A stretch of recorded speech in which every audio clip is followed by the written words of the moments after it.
त्याचबरोबर पंतप्रधान नरेंद्र मोदी यांनी काल एक कारकिर्दीचं आवाहन केलेलं आहे. पेट्रोल डिझेल वाचवा, परदेश दौरे टाळा. परदेश दौरे टाळा सांगितलं.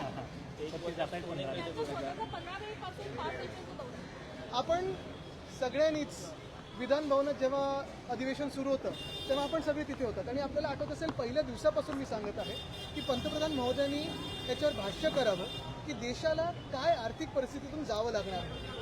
हे मी साधारणपणे 2 महिन्यापूर्वी जेव्हा हे इराणचं युद्ध सुरू झालं तेव्हापासून बोलत आहे. काल सगळ्या निवडणुका झाल्यानंतर पंतप्रधान महोदयांनी सांगितलेलं आहे की आर्थिक घडी बिघडणार आहे. रुपया आपण पाहतोय घसरत चाललेला आहे. सोनं घेऊ नका, बाहेर जाऊ नका, बाहेर जाऊन लग्न करू नका, अमुक करू नका, तमुक करू नका.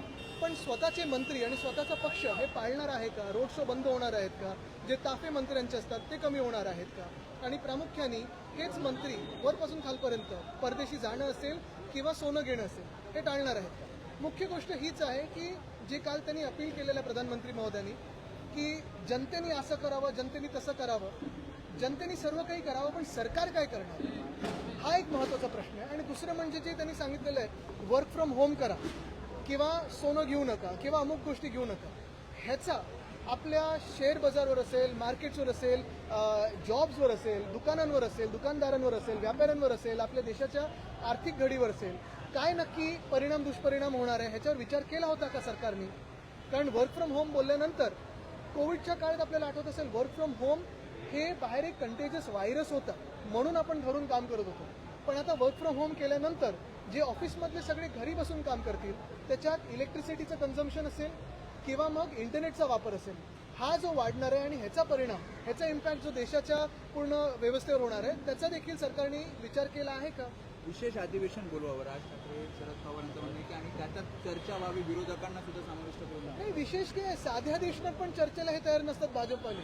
म्हणून अर्थात मागणी योग्यच आहे, सगळ्यांना वाटतंय, देशाला वाटतंय, पण देशाला काय करावं हे सांगितलं तर नशीब असून ताली बजाव थाली बजाव झालं नाहीये. पण आपल्याला आठवत असेल सगळं काही परवा जे सांगितलं, काल जे सांगितलं ते जनतेने काय करावं हे सांगितलेलं आहे. सरकार काय जनतेसाठी करणार आहे हे कुठेच सांगितलं नाही. महाविकास आघाडी सरकारच्या काळामध्ये वर्क फ्रॉम होम लागू करण्यात आलं होतं, म्हणजे त्यालाच त्या विरोधकांनी विरोध केला होता आणि आता तेच सरकार वर्क फ्रॉम होमच्या दिशेने जाते. काय सांगतो? हो, तेच सरकार बोलेल की तुम्ही कामं धरून करा, पण बाकीचं सगळं स्थळं जी असतात धार्मिक स्थळं वगैरे ही उघडी ठेवा. मुद्दा असा आहे आम्ही जीव वाचवले होते आणि 2 महिने आम्ही सांगतोय की अजूनही जीव आणि आपली आर्थिक घडी जी आहे ती विस्कटाची नसेल तर प्रधानमंत्र्यांनी बोलावं. ते काल परवाकडे बोलले. बघा, आम्ही पहिल्या दिवसापासून सांगत आहोत की 2 महिने बोलत आहोत की जे युद्ध चालू आहे इराण आणि USAचं आणि बाकीची जी जागतिक परिस्थिती आहे त्याच्यावर प्रधानमंत्री महोदय असतील आणि राज्यासाठी मुख्यमंत्र्यांनी बोलावं. एक शब्द कुठेही कोणी बोललं नव्हतं कारण निवडणुका होत्या. आता पुढची जी परिस्थिती असेल ती भयंकर होणार आहे आणि हे सगळं जे काही आहे पूर्णपणे फेलियर आहे केंद्र सरकारचं.